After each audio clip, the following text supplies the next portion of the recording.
아멘. 시온 찬양대 감사합니다. 하나님께서 기뻐 받으신 줄로 믿습니다.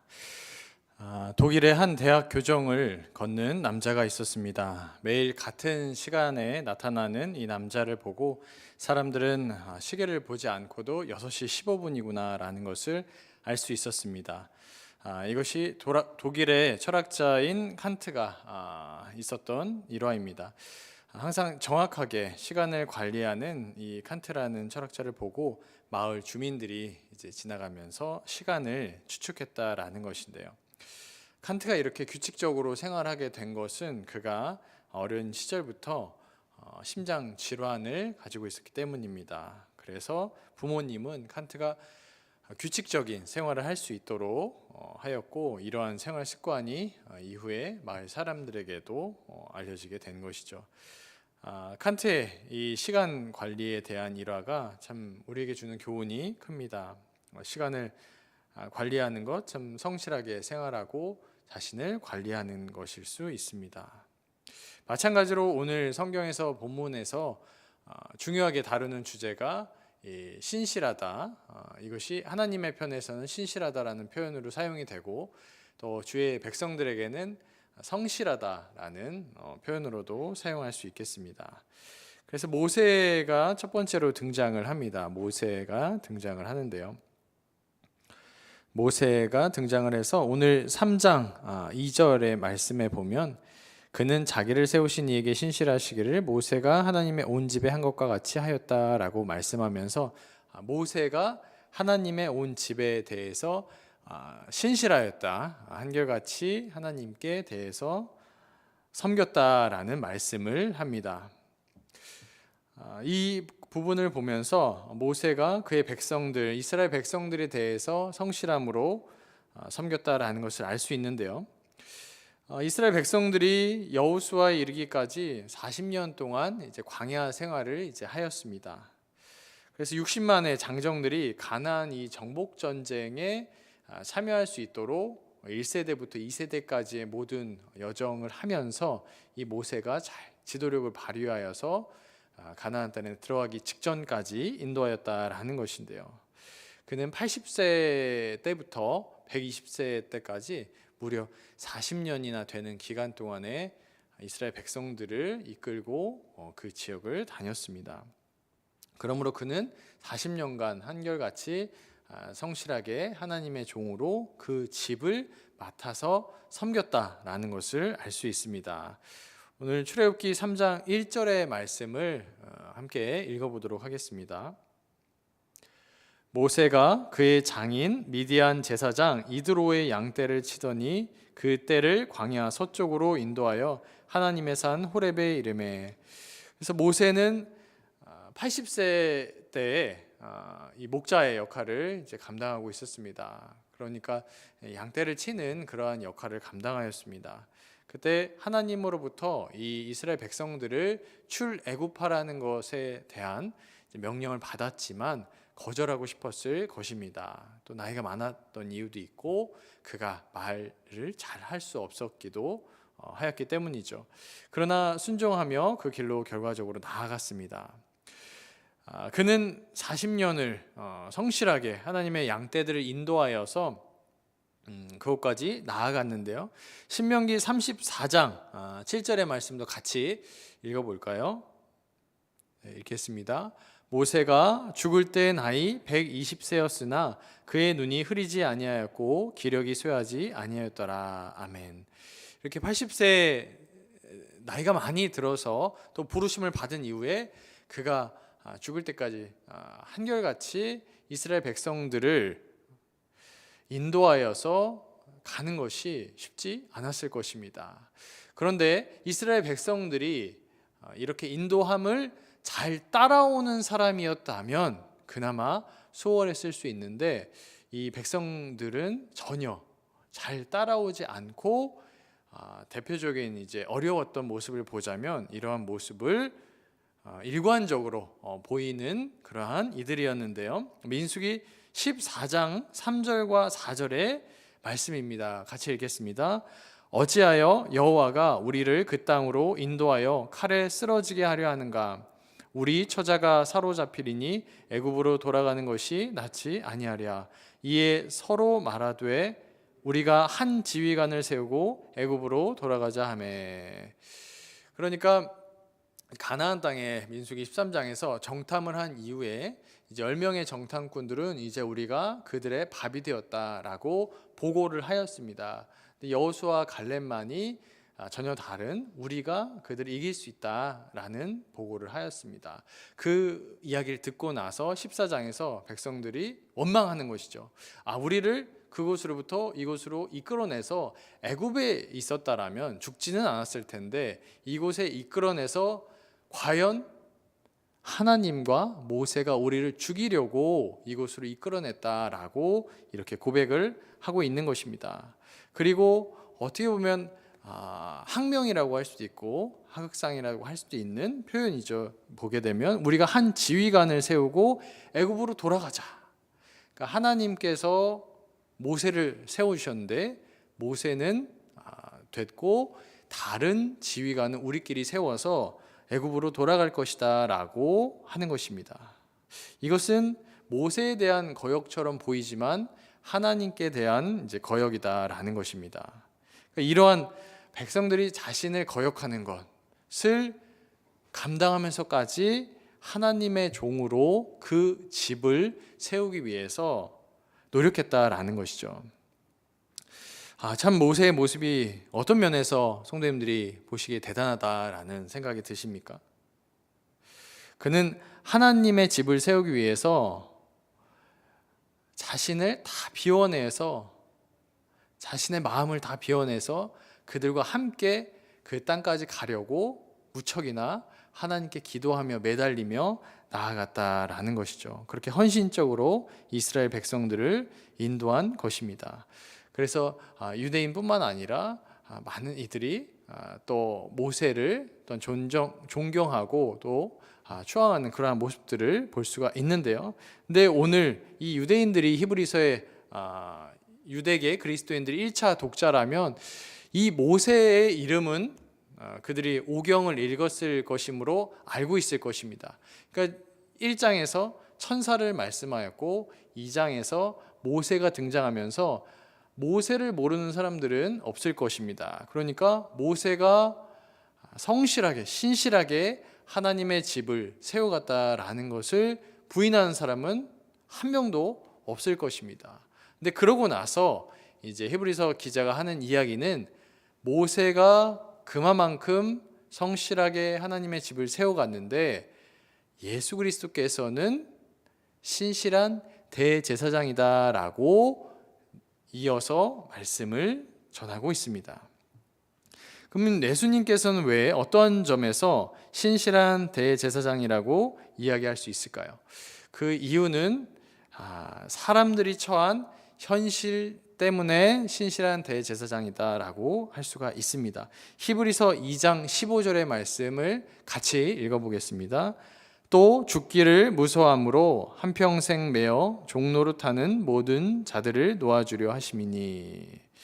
모든 인류가 죽기를 무서워하기에 한평생 이 죽음이라는 것에 묶여서 종노릇하고 있다라고 말씀합니다.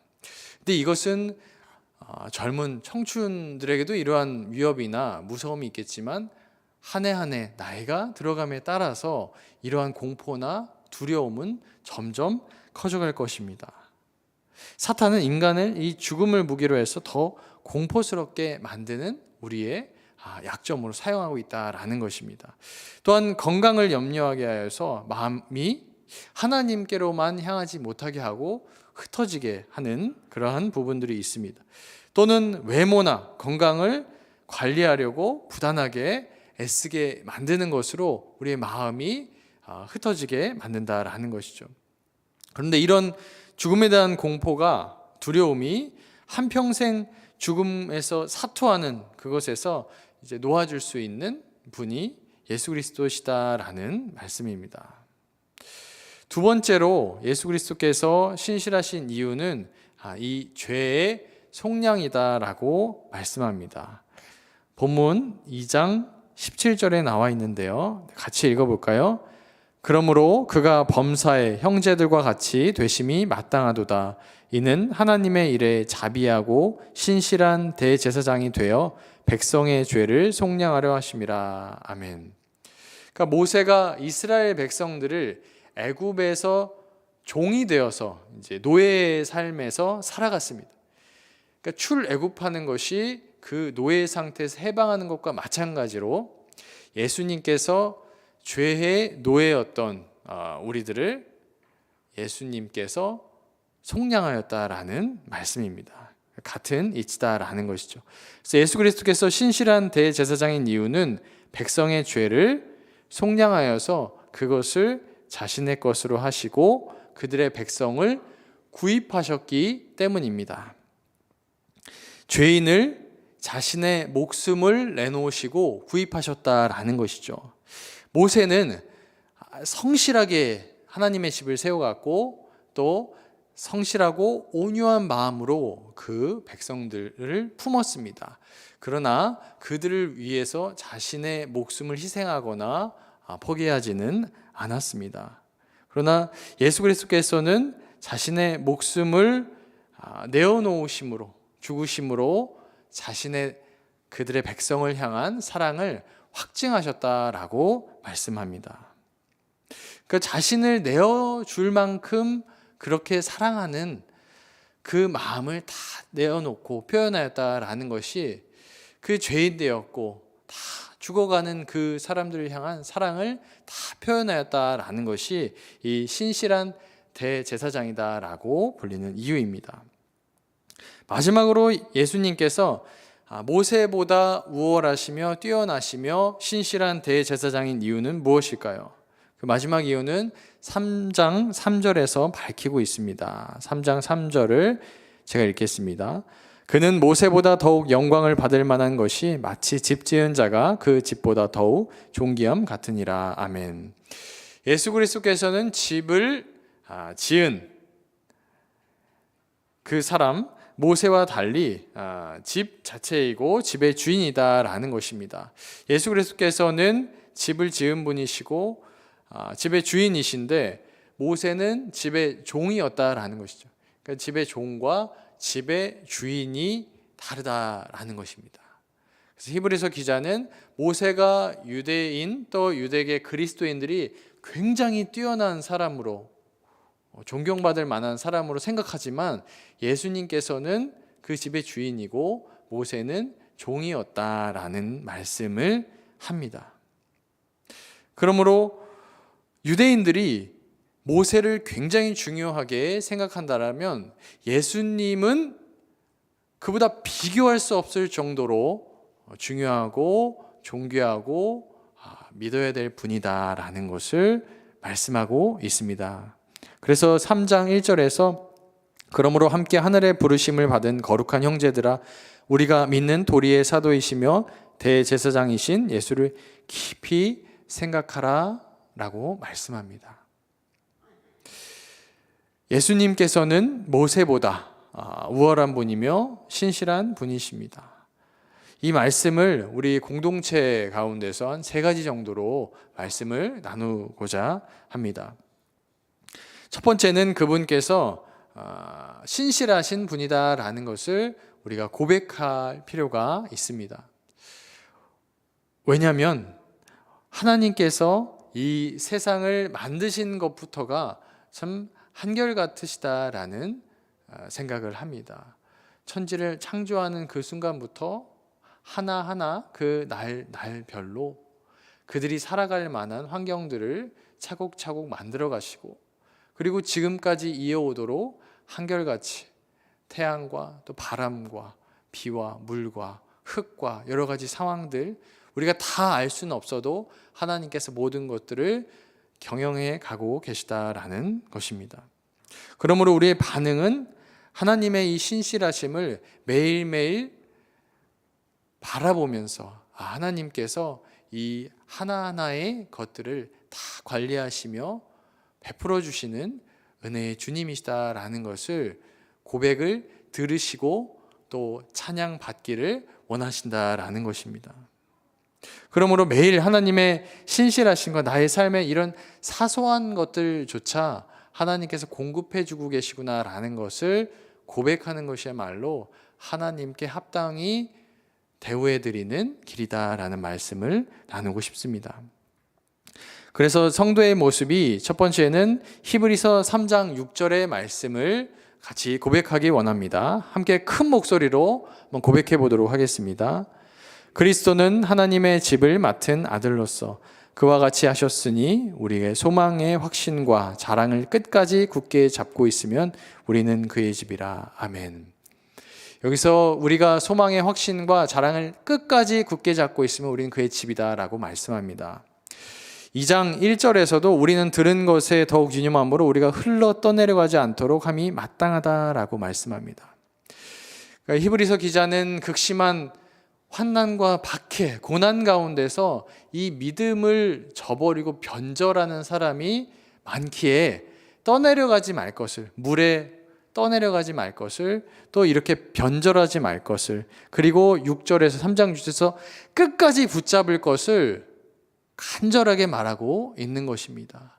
중간에 마음이 변심하거나 또 신앙을 떠나서 다른 곳으로 가버리지 않기를 원하는 그 간절함이 2장에도 드러나 있고 3장에도 드러나 있는 것입니다.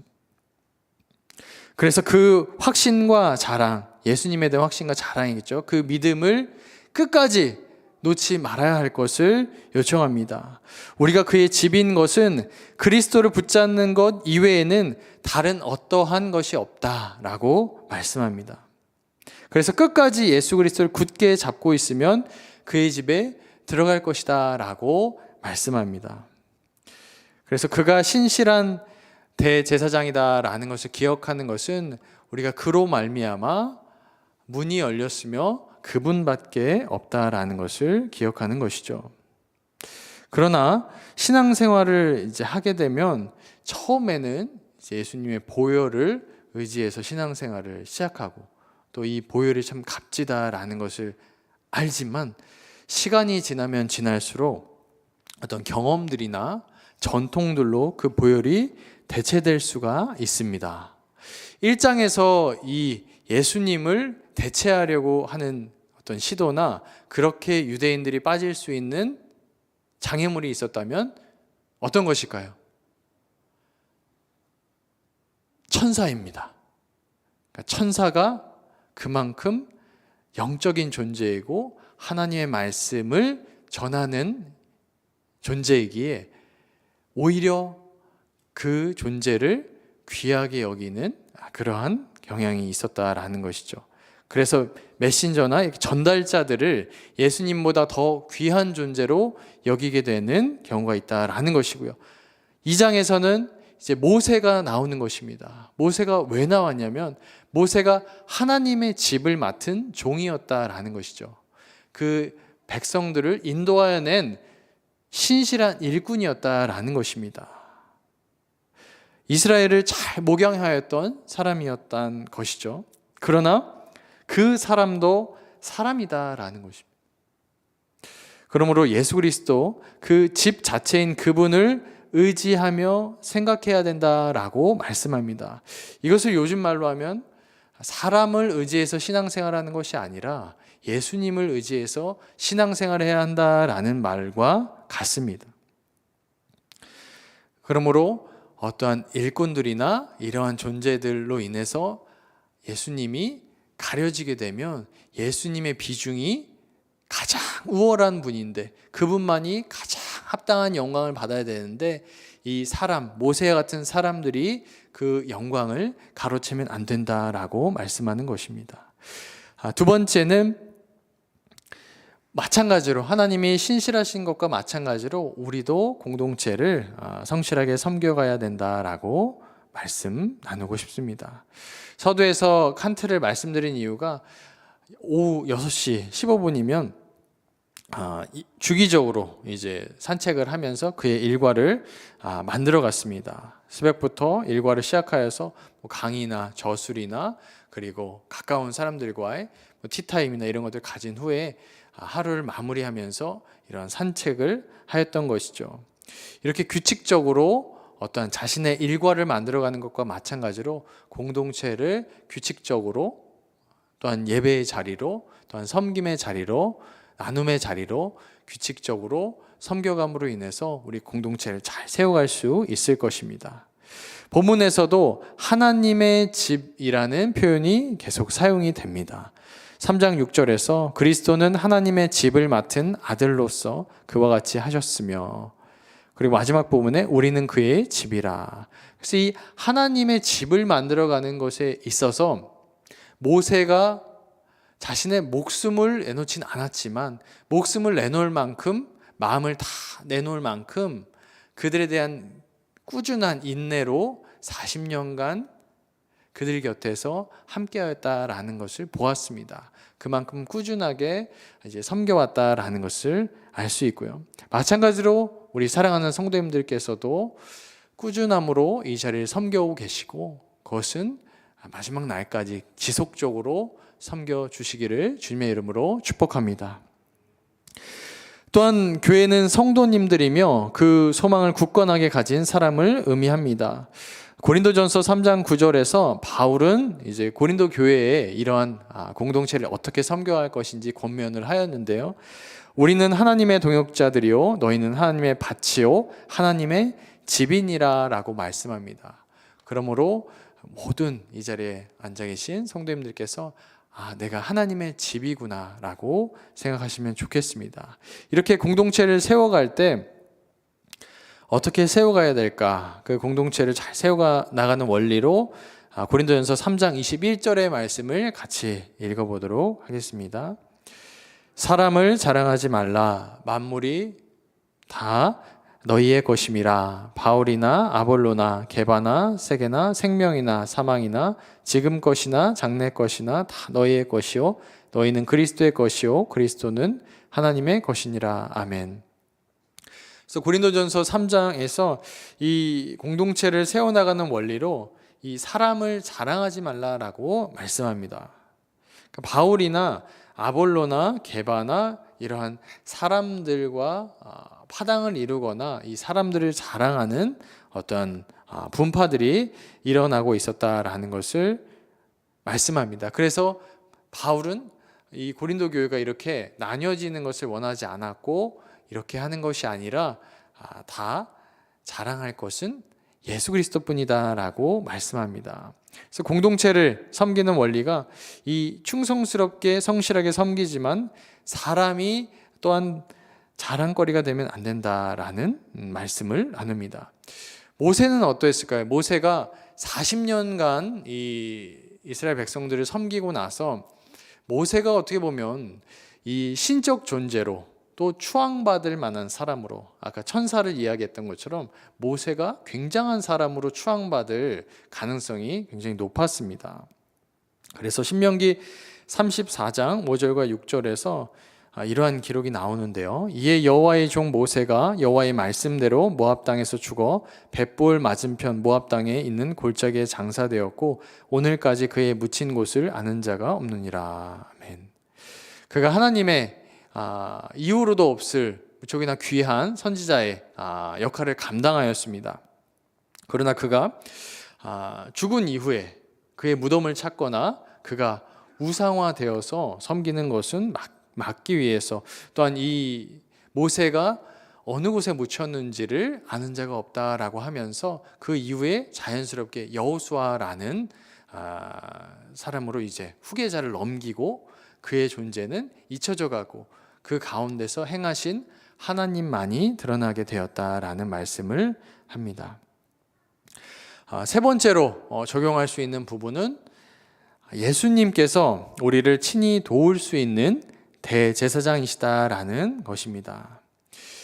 그래서 레위기서에서도 대제사장이 많이 강조가 되었는데, 이 대제사장이 어떤 역할을 하는 것인지를 알면 이 히브리서에서도 예수님이 왜 이 신실한 대제사장이다라는 말씀을 우리가 더 잘 이해할 수 있을 것입니다. 그래서 레위기 16장 33절과 34절에서는 이렇게 대제사장의 역할을 또 말씀하고 있습니다. 지성소를 속죄하며 회막과 제단을 속죄하고 또 제사장들과 백성의 회중을 위하여 속죄할지니 이는 너희가 영원히 지킬 규례라. 이스라엘 자손의 모든 죄를 위해 1년에 한 번 속죄할 것이니라.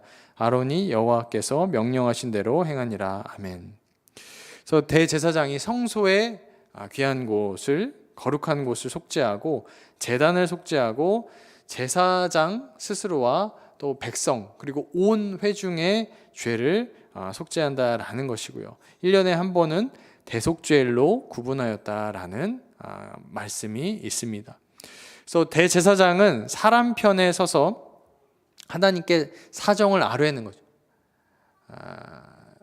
어떤 사람이 있으면 대제사장이 중간 역할을 해서 하나님께 그 사정을 아뢰면서 이렇습니다라고 말하고 돕는 자입니다. 그러므로 예수님께서 신실한 대제사장이라는 것은 그분이 우리를 성실하게 신실하게 돕는 분이다라는 의미이며, 그렇게 우리가 오로지 의지하며 나아가야 될 분이다라는 말씀입니다. 그러면 우리를 도울 수 있는 것이 무엇이 있을까? 그것을 히브리서 2장 18절 말씀을 간절한 마음으로 한번 읽어볼까요? 읽겠습니다. 그가 시험을 받아 고난을 당하셨은즉 시험 받는 자들을 능히 도우실 수 있느니라. 아멘. 그래서 우리가 어떠한 도움을 받을 수 있고 신실하게 우리를 어떠한 부분에서 도울 수 있냐라는 부분을 2장 18절에서 말씀하고 있습니다. 그 또한 시험을 받아 고난을 당하였다라는 것입니다. 그러니까 그분이 하나님인 동시에 참 인간이기에 우리가 겪는 시험을, 유혹들을 동일하게 받으셨지만 그것을 이기셨다라는 것이므로 우리가 경험할 수 있는 어떤 유혹을 그리스도를 의지함으로 그 유혹에 빠지지 않기를 기도해야 된다라는 것입니다. 그래서 예수 그리스도께서는 모든 유혹을 이기셨죠. 마태복음 4장에서 사탄이 유혹한 그 유혹을 모두 이겨냅니다. 동일한 유혹이 우리에게도 있을 것입니다. 그 유혹이 찾아올 때 예수 그리스도의 보혈을 의지해서 그 죄를 이길 수 있다라고 말씀합니다. 그래서 대제사장이신 예수 그리스도께서 우리를 이렇게 신실하게 인도하심을 기억하시기를 바랍니다. 정리하겠습니다. 하나님께서 첫 번째로 신실하신 분이시다. 우리의 모든 환경과 여건들 다 만들어 가시며 우리 인도하시는 분이시다라는 것을 기억하기 원합니다. 그러므로 신앙생활을 해나가면서 사람의 많은 것들을 볼 것이 아니라 하나님께서 행하시는 일에 초점을 두어야 된다라는 말씀을 나눴습니다.